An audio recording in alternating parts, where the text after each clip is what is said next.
नैमिषारण्य के प्रमुख दर्शनीय स्थल इस प्रकार हैं।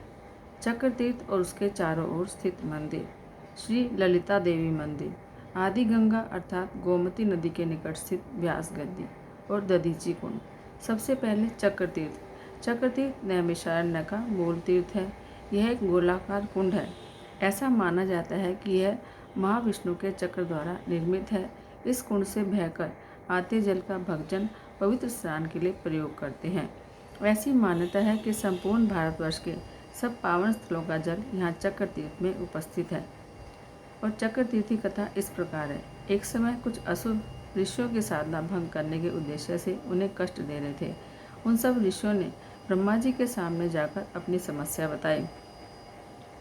तो ब्रह्मा जी ने सूर्य की किरणों से एक चक्र की रचना की और ऋषियों से उस चक्र का पीछा करने को कहा। उन्होंने कहा कि जहाँ भी यह चक्र रुक जाए वहाँ वे शांति से रह सकते हैं। जी हाँ, आपने सही पहचाना। ब्रह्मा का चक्र नैमिषारण्य में आकर रुक गया। नेमि का एक और अर्थ है किनारा। यहाँ इसका अर्थ है कुंड का किनारा। तो ऐसे मानता है कि कुंड का जल पाताल लोक से आता है। इस चक्र को मनोमय चक्र भी कहते हैं। चक्र तीर्थ को ब्रह्मांड का केंद्र बिंदु माना जाता है। नंबर 2 पर आता है श्री ललिता देवी मंदिर। नैमिषारण्य का श्री ललिता देवी मंदिर एक शक्तिपीठ है। ऐसा कहा जाता है कि दक्ष यज्ञ के अग्निकुंड में जब अपमानित सती ने प्राण त्याग दिए, तब क्रोधित शिव ने उनका मृतदेह उठाकर तांडव किया था। मान्यता है कि नैमिषारण्य में यहाँ देवी सती के पार्थिव शरीर का हृदय गिरा था। वहीं देवी ललिता को लिंग धारणी शक्ति भी कहा जाता है। श्री ललिता देवी नैमिषारण्य की पीठासीन देवी है, अतः इनके दर्शन के बिना आपकी नैमिषारण्य की यात्रा अधूरी है। एक किंवदंती के अनुसार जब ऋषिगण विष्णु का चक्र लिए नैमिषारण्य में आए थे, तब चक्र धरती के भीतर चला गया और वहाँ से जल का अनियंत्रित भंडार उमड़कर बाहर आने लगा। तब देवी ललिता ने जल का नियंत्रण किया ताकि ऋषिगण शांति से साधना कर सकें। नंबर 3 पर आता है नैमिषारण्य में व्यास गद्दी। एक विशाल वट वृक्ष के नीचे बैठकर वेद व्यास जी ने धार्मिक ग्रंथों का आख्यान किया था, जिन्हें आज हम वेदों, पुराणों और शास्त्रों इत्यादि के नाम से जानते हैं। यहाँ स्थित विशाल प्राचीन वट वृक्षों में से एक वृक्ष 5000 वर्ष पुराना माना जाता है, अर्थात यह वृक्ष महाभारत काल अथवा वेद व्यास के जीवन काल का है, ऐसी मान्यता है।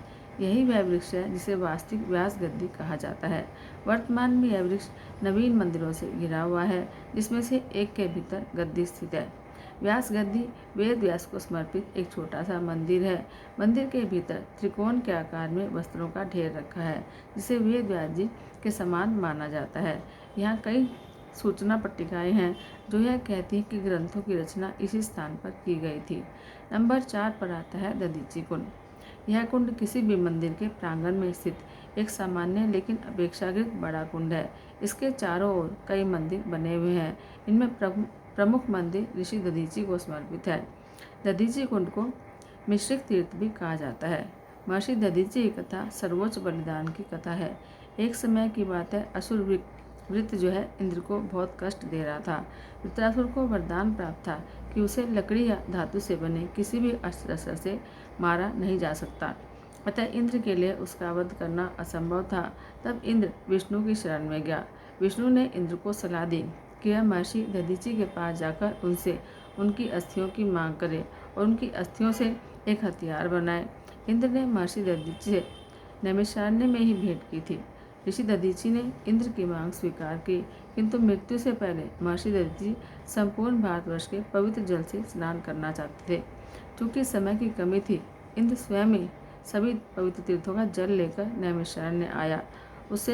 उसमें स्नान करने के बाद दधीची ने प्राण त्याग दिए और फिर उनकी अस्थियों से इंद्र ने वज्र का निर्माण किया और वृत्रासुर का वध किया। जय श्री कृष्ण।